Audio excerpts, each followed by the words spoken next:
You are listening to The Baub Show, exclusively on ubnradio.com. Welcome back to the show, everybody. Yay.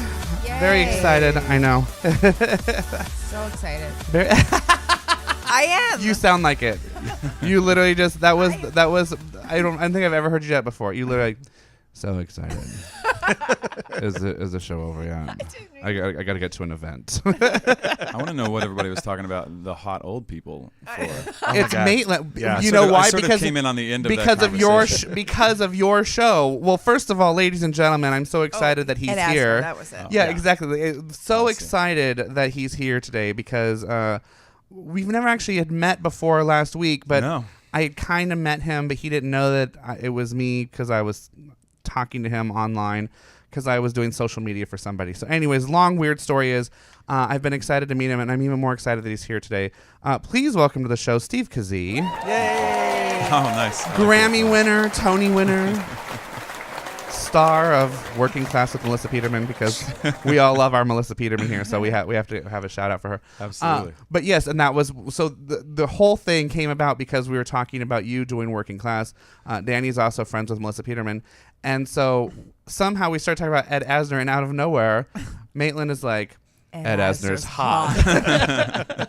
Which then turned into Angela Lansbury's hot, and Kirk Douglas. And then and after that you don't want to know. I kind of have a Blythe Danner thing. So. Yes. Yeah. Blythe Danner, Helen Mirren. Helen Mirren is hot. Yeah, she's still sexy she hot. is but hot. she's like got to be like 70-something years old. I know. Right? She is. She's still got it going on. Yeah, but she definitely has it going on because she's.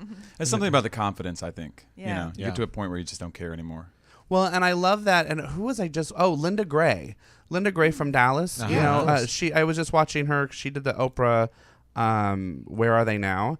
And she was upset because Miley Cyrus had said that nobody has sex after 40 or something stupid like that. And so Linda Gray, who by the way looks so amazing at like 72 years old, she was saying the same thing. She's like, trust me. We're having. You want to call me? We'll talk. We're having sex after 40. Like she's still having sex at 72. Atta girl. So all right, it's just a testament of why you need to take care of yourselves. I have mixed emotions about that. I gotta say about having sex at 72. Yeah. What you don't think you'll be wanting to have? I don't know. Maybe not. I don't know. I'll have to think about it. See how I feel when I'm 72. The idea of it at 38 is not a great idea. Of having it? Yeah, at 72, things are saggy and. But how are you going to get to sleep? Well, see, that's like the one weird thing. Like, do you have this other thought? Tell me I'm not alone in this thought. But do you think about this sometimes? Like, because you probably do. You do reach an age, like you're talking about, where you probably do sort of stop having sex. Yeah, probably. But then don't you wonder, like, when the last time you have it? Like, do you think, wow, that's the last time I'm ever gonna have sex? Like, what if the last time you have sex is like, let's arbitrarily say at around 66 years old, it's a Wednesday night, and for whatever reason, you and your wife, you and your boyfriend, in opposite bathtubs. Yeah. But you have it, and then and all of a sudden, like, now you're like 74, and you realize you haven't had it since that one night. Like, Right. I don't know. It's a weird. I do that every Friday night now. You'll be so old. No, but I'm saying, but isn't it a weird thing to think, like, because you would think that, okay, this is gonna be the last time I'm ever gonna have sex. It should be like. I just think phenomenal. I do think at a certain point, you look back at, if you're with somebody for 30, 40 years, you look back at the experience of that life that you've had with someone, and not so much about like when is the last time you had sex with that person. You know what I'm saying? Damn. Yeah, you're probably right about that. A lifetime of it. It seems important now, but I think when you're 75 years old, it's not that it's not important. In fact, I was just reading about they're having all kinds of these retirement communities in Florida are having like an upswing in STD transmissions. I did hear because that. of like Cialis and Viagra and things are allowing people to continue to have sex later, and so sort of like causing some unforeseen complications. Yeah. Because they weren't expecting. Right. It's a rise in pregnancy among 70-year-olds. Yeah, right. And so who knows? And of course in Florida. Well, by the time we're all 70, it might be a completely different story. Yeah. Oh, that's true. Terrifying, but true. Steve, let's talk about you because we're so excited. What a year. You've had, like, honest to God. Yeah. Could go because I'm gonna frame it this way because we have New Year's Eve is just around the corner and thank God, and everybody we always talk about New Year's from a a spiritual level, from a personal level. It's our time to really sort of like hit the reset button, make our goals for the year ahead. We talk about that on the show a lot, about goals and like what we want to accomplish. My 2 biggest goals were to host the show daily and to teach aerobics. I hit it out of the ballpark this year. Now I've just got to find a way to make some money at it. But you know, like, those are like my biggest goals for 2013. I'm just happy that I've accomplished them. But for you, let's go back to a year ago, like, or you know, it's actually probably been 2 years ago now that the journey started. Yeah, about 2 years ago. Did you think that you would hit, like, you hit 2, like, you hit so many? How did that feel? I don't know. It's weird in retrospect, looking back at it all now, because I've actually had like 9 months now of not working, to sort of sit back and think about the time that I was doing the show. And when I was doing Working Class, which was in the fall of 2010, and it started airing in the sort of winter, spring of 2011, and I was sitting and watching that happen, and we got great ratings, but things were just not going the way that I think CMT wanted it to go, and so it sort of became clear that, you know, we were probably not going to get picked up for a second season.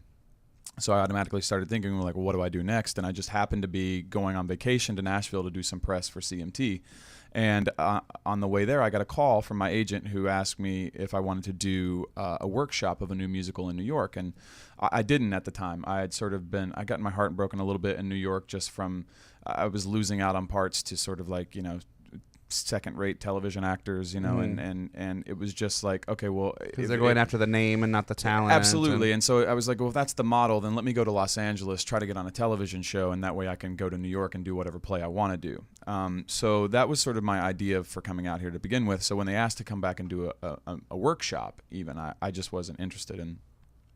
They told me that it was based on a movie called Once, which happened to be one of my favorite movies of all time, and that made me even less interested to do it, because because I had read back in 2008 that somebody bought the rights for it, and I immediately thought it was the worst idea ever for a musical, a Broadway musical, or a musical in general. I just thought it was a terrible idea. The thing was such because a small, you kind of like sort of like the darkness or what we were talking about at the top of the show, because Danny especially had gone to see it in the theaters, expected it a musical, right? Like musical! It was going to be like singing, and that's what I thought too. Yeah, and instead it ends up being this very like hard. I had never even finished watching the movie. I had rented it, and I've never finished seeing it because it was so like dark and like, what is going on? Like, you know, you have to really be in a mood to sit and watch it. Yeah. So I can kind of see if that's what you mean by. Well, it was just, it wasn't even that. It was, my fear was that they were going to take something that was so small and delicate and turn it into what you were saying. That's like, what I mean. Like turn it to Disney-fy. Giant vacuum cleaners and, you know, like dancing choruses of like people with vacuums, you know. But I still want to see that show too. Yeah. I mean, don't get me wrong. It would have been a little Schadenfreude, but I was less interested in doing it. And then when I found out it was to play the Glenn Hansard part, I was even less interested in doing it, because he's such an incredible artist and such a unique talent. I just thought that it was a lose-lose situation. So I actually passed on it. Wow.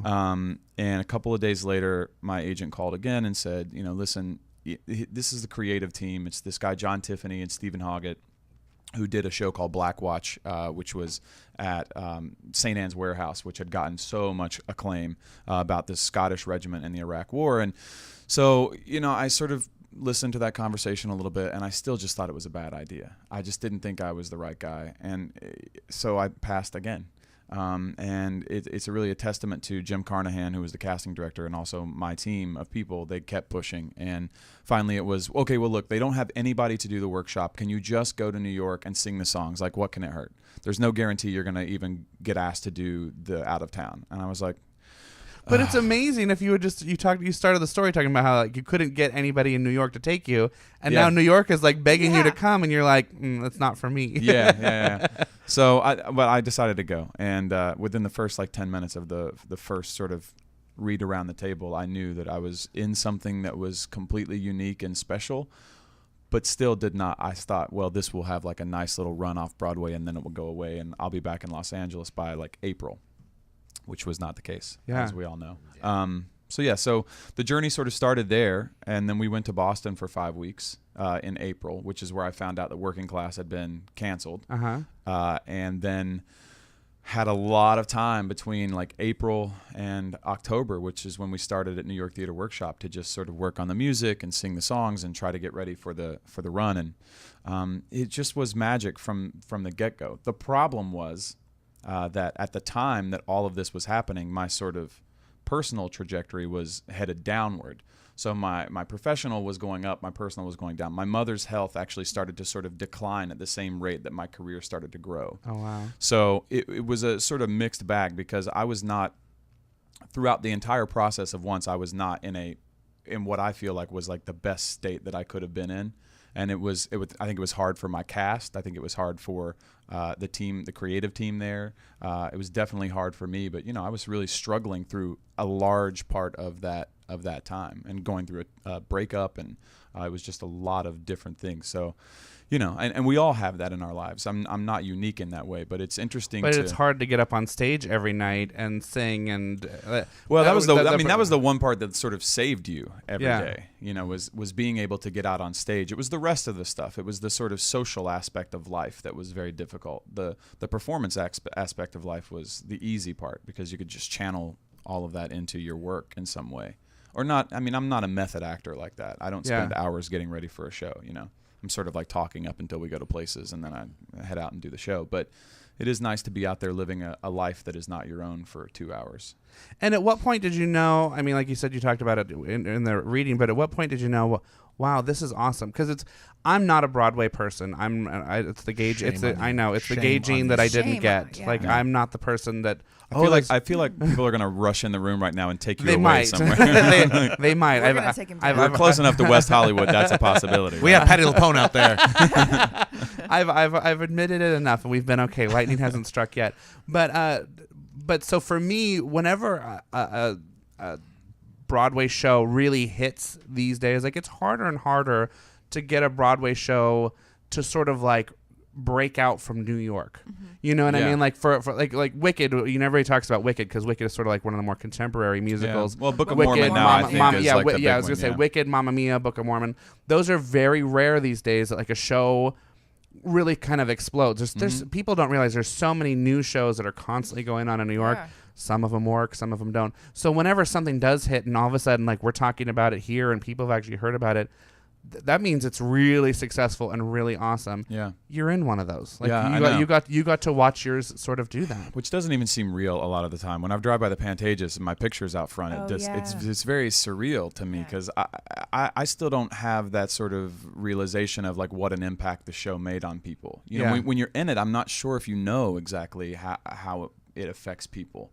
I mean, you do because people are at the stage door and they talk to you, but. You know, I'll be at the airport sometimes and people are like, hey, are you that guy from Once? Which is just a really sort of random thing. You don't expect that from a musical, especially. Well, especially in a stage, because like you said, you're not, on TV, yes, you can expect it because you're right, exactly. You're out in people's homes. Yeah. But how many people flew to New York just to come see it? Once has a pretty high profile for shows, which, and the ironic thing of it is it's 13 people, sort of playing instruments on a stage. There's no real, it's an ensemble show. It's not a big musical. It's so quiet. It's so tiny and so little, but yet it had such a huge impact on people. And I think it's a testament really to the story, which, John Carney was responsible for, the original director, writer of the film. And then Enda Walsh, our playwright, did such a beautiful job of translating that to a theater, to a theatrical element. But it's the story, it ultimately is that story of love and the currency. We talked a lot about in rehearsal about the currency of love. So like, I give you a song if you give me a song. I'll kiss you if you kiss me. There's a certain currency that happens with love, and it always sort of has to be a balanced, equal currency. Otherwise, it doesn't work out. Yeah. Kind of thing. Well, so what's amazing, there's two things about why Maitland is here today. Maitland, she's the one who goes to every opening of the Pantages. So she's our in, because I know you I gotta get on that list. That's exactly. Is that what we're gonna talk about? You and I talked the other night, and you're like, I can't seem to get on the opening of the Once is coming right here. It's your face is on the marquee, and yet they haven't invited you to the opening. Well, Maitland goes. That's the joke, is that Maitland goes to events 7 nights a week. She's at every opening of the Pantages. So through Maitland, we're gonna make sure. Okay, good. I will take you guys. Let's make this happen. We're gonna get you to Once. Maitland has actually seen you Yes. on Broadway Yes. in once. Oh, nice. Now, a Danny fan. is here today because Danny was, aside from just being a huge Broadway fan, Danny went to New York to see you in once. Oh, no. And got your understudy. Oh, which one? Ben Hope? Understand. Yes. He's incredible. He was, actually. He's incredible. I missed you, but he was really but good. he wasn't you, which is why I was saying earlier when you were like trying to figure out what song you were going to sing. I thought maybe you could come up with something for once, just so Danny could have the experience. I will tell you why, because the very first time I ever went to New York, sit with me on this one. Debbie Gibson was doing Belle in Beauty and the Beast. Now you have to know I hate Beauty and the Beast. I hate the music. You I don't. hate the Disney movie. I hate. my I know. twisted Speaking face. of, wow, What? I didn't even think about this, but there's Angela Lansbury again. It really all keeps coming full circle today. Those songs they drive me crazy. But I was huge Debbie Gibson fan. disagree. No, I know. I know. It's Everybody, like one of my I told you. favorites. I I don't. disagree. Circle gets the square. You guys, I don't have the musical gene. I wasn't kidding. I might unfriend you. Don't be offended if I unfriend you. That was the first cast recording I ever owned. Was it? Yep. Well, I saw but it, was that yeah. with Jamie? Was that with Jamie Lynn Sigler? Who did the? No, Susan. Wasn't it Susan Egan and Terrence yes, Mann? Susan Oh, yeah, Egan, Susan Terrence Egan. Mann, and Yeah. I bought it for Terrence Mann. He was my hero. Well, there you guys Terrence go. Mann, Burke yeah. Moses. Well, so this was my very first. So my friend had a bunch of frequent flyer miles, flew me to New York. My very first time ever getting to go to New York, and of course nobody wanted to go see Beauty and the Beast with me, and certainly not Debbie Gibson, and because this was like what 97-ish, 98. Yeah, I think it was a few years after it opened. So. Yeah, and so I go to New York matinee. Like this is like a huge deal for me. And I'm racing to the theater because it was raining one of those days. I sit down, I open up my playbill, and the little pieces of paper come flying out. Yeah, the little pieces of paper come flying out, and it's like, and I mean papers. Like no one was in the show that day. So they're like, and one of them is like, the part of Belle will be played by. Couldn't even tell you because I'm in the theater, and it's one of those theaters where the rows are way out at the end. And I'm in the middle. Like I'm like fourth row center. Like I spent money on these tickets, and I'm fourth row center, and the lights go down. So I can't walk out. I can't do anything. I'm stuck, and I've like smoke coming out of my ears. Because I'm like, what do you mean Debbie Gibson's not here? Like as all of the horrible things. So I know I've held on to that for so long. And the happy part of that story is I became friends with Debbie Gibson, and Deb took me to see Promises. Oh yeah. With Kristen Chenoweth and Sean Hayes. And I had this weird moment that I had forgotten about because, as life moves on and everything else, I had that weird moment where I was like, oh, yeah, remember that one time that when the paper fell out? when the paper fell out, I'm like, Deb made it up to me. Long story, this is your chance to make it up to Danny. I see. I see. Because I know the pain. I Well, miss Sutton Foster in Little Women preview. I'm like, who misses previews? What are you doing? You got to do your previews. Yeah, you feel. I mean, and the thing is, you feel that pressure as the artist too. To be there every night. And when you're, especially for me, I know, I didn't really miss a lot until the very end of the run. I was going to say it was supposed to be your last weekend. Yeah, so I blew out my vocal cords. I sort of had a year and a half of like a stellar run and not a lot of issues, and then I ran out of steam at the end, and my voice just collapsed. And I think in retrospect, a lot of that is, your voice is so tied to your emotions, and I think for so long I had to bury just to get through the year. Yeah, that I just ran out of steam at some point, and my voice just gave out. So. Also, I did bring my 110 in the shade. Hoping you would sign Oh yeah, of course, absolutely. To make over. Well, let's since you have the guitar and you have the magic, I'm inviting you to play. Maitland, you know what to do on your end over there. Oh yeah. What am I supposed to do again? You're supposed to give him the microphone for his guitar. Yeah, we keep going down. Bob, That's what honestly. she said. Actually, if you come around this side, it would probably be better. It does. Yeah, that's perfect. Is that good? Yep. It's amazing what I can do over here with technology. All right, so this song actually is not one of mine or from Once, but I'll figure something out. This is one of my favorite artists, this guy Damien Jurado, and I always sort of, every time I play live, I try to play one of his songs too, because he is the person that inspires me most as an artist, and I just want more and more people to know him, so I always try to play his songs because I think they're incredible. So this song is called Beacon Hill, and it's by Damien Jurado.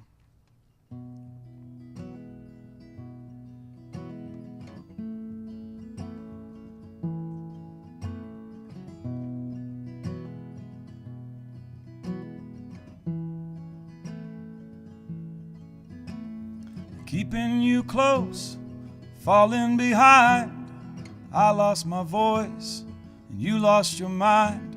They say you're not well and I say you're fine. You're walking with me through the aisles of a drugstore, and if you return to me, oh, if you return to me. Your mother's a fake, a phantom who steals the smile on your face. It's not what you feel. I'll check you in if you check me out. Some lonesome wrist cutter who says I'm a brother. Oh, if you return to me, oh, if you return to me. Was I the ghost or one of the voices you hear in your head when you're out killing horses? Who's taking my place? Who's taking you home? I don't think it's safe to turn out the night light, and if you return to me, oh, if you return to me. I read your reviews, I studied the lines, and I know them so well. My life's now a tragedy. It's one for the road and two for the plains, and I will be fine so long as you take me, and if you return to me, oh, if you return to me. Well, it's alright, babe. I said it's alright, baby. It's alright, babe. I said it's alright, baby.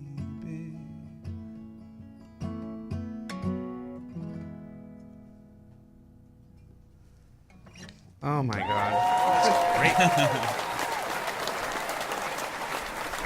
Oh, That was my gorgeous. God. I am in heaven right now. I feel like I've been serenaded by him. It's like,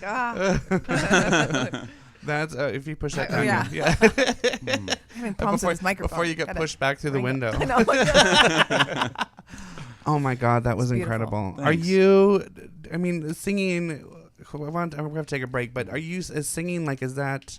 Did you always know you wanted to be a singer? Yeah. I mean, singing sort of came first for me. I when I was a little kid, I think my first song was like the Pepsi commercial song, not the Coke, which was I like to buy the world a Coke. There was a Pepsi commercial that was sort of similar. I'm so pathetic in my own brain. All I can hear is the Britney Spears, which is. Oh right. Yeah. No, I was alive long. I before know. that. Long before that one. And why I felt I needed to out myself and embarrass myself instead of just shut up and say it's in my head. I do know. remember that. One of my earliest memories is I went to see the movie La Bamba. Oh yeah. my gosh, yes. I love that. Can I swear? Yes. by the way? Okay. Yes. I fucking love I that just movie. saw that. Me Okay. too. That was So- really good. Right? It's And weird how was- much I loved that movie. I was probably like maybe 10 when that came out, I think. It was like maybe 86, so I was maybe like 11 or something. Yeah. And I went to see it. I used to live next to a movie theater in my little hometown, and they would let me watch movies like all day for free because I was like the movie theater rat. Yeah. And I watched La Bamba, and I was so devastated by that movie. I was a very emotional child. And I like called my mom, and I was crying. I was like, you have to come pick me up. And she came and picked me up, and like we just like listened. She bought me the little cassette, and we would listen to it, and I would just weep and weep. And it had the song "Sleepwalk" on it by Santo and Johnny, which is like this a beautiful instrumental song. And It's an amazing soundtrack. Oh, But so yeah. it's a great soundtrack. So I started singing like "Oh Donna" and things like that around 6, 7, 8 years old when I started just forming that. And one of my earliest memories is I had a cousin come over to my house, and my mom was like, "Oh, you know, Steve should sing for you," that old thing. And I was so embarrassed, and I just laid in the floor with my head in my mom's lap, and she sort of like covered my head with a pillow, and I sang for my cousin, and that's sort of where it all started for me. And then I remember they built a little stage in my they built a little stage in the living room once with like a light and all this, like a curtain. My mom did so that like I could lip sync the soundtrack to La Bamba.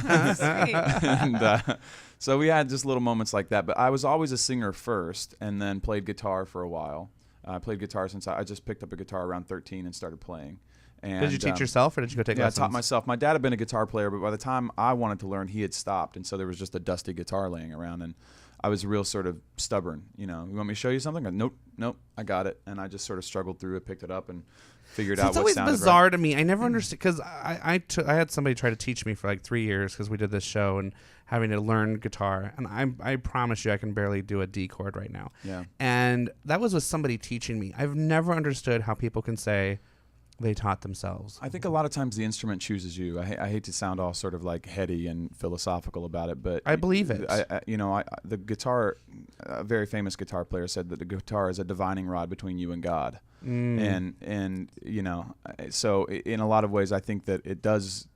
It chooses who needs to be heard through music, I think. Yeah, because it's that same thing. Like I know people that, you know, took 20 years of piano lessons and, you know, because their mom made them every day after school and nothing. And then there's like, that 5-year-old that sits down and all of a sudden, you know, plays like Liberace and, you know, and can just do it. Like that's the difference between talent and, you know, and skill. By the way, you got your reference back because your first piano name is Liberace. I know. I got that too. I was like, he plays like Liberace. No. I don't quite. It's fine. You got your gene back. I have plenty of gay genes. I promise.